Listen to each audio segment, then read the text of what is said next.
Well, joining us now is Jane Howard. She's in Cairo. She's a spokeswoman for the World Food Programme. Jane, thank you very much for being on Al Jazeera. So just paint us a picture of the situation right now. Just how dire is it for Syria as far as its food crisis is concerned? Well, when we say that food security has deteriorated significantly, what we mean is that families are struggling to get enough food to eat on a day-to-day basis, either to produce food or buy food. Because even if there is food in the markets, the inflation rate is rampant, and that's causing a lot of hardship.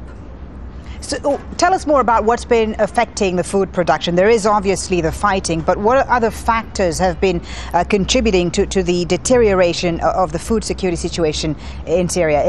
Are the sanctions playing a role in this, for instance? I think the main thing that's affecting the food production and the way the food moves around the country is the insecurity on the roads and the price of diesel. I mean, we've heard of prices as high as price rises for diesel going up maybe 600% in Aleppo. And that means that the markets are just not functioning very well. Farmers and, like everybody else, have sometimes had to leave their land. We've heard of stories of farmers actually having to abandon their herds of cattle because they had to leave. And even if they stay put, they are finding it hard to find spare parts for their tractors.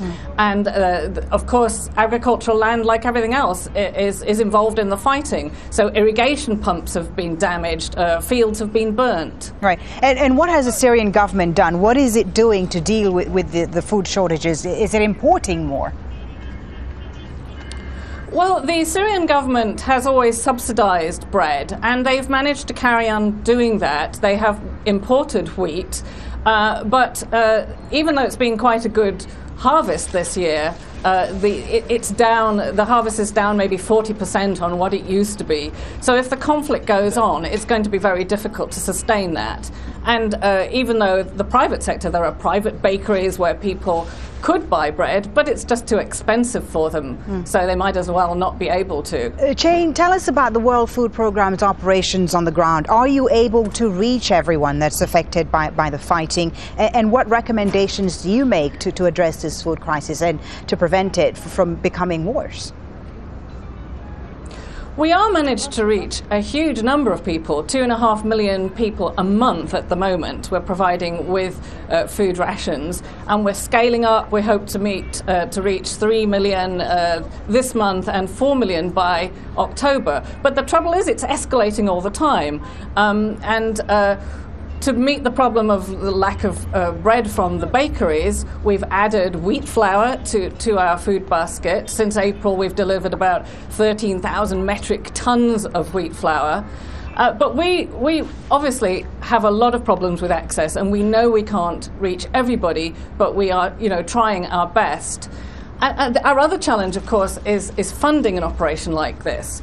It's costing us $11 million a week to fund our operations inside Syria. And then we are also reaching people in the neighbouring countries too. So it's a lot of challenges, but we do feel we're making a difference on the ground. Okay, Jane, thank you very much for talking to us. That's Jane Howard of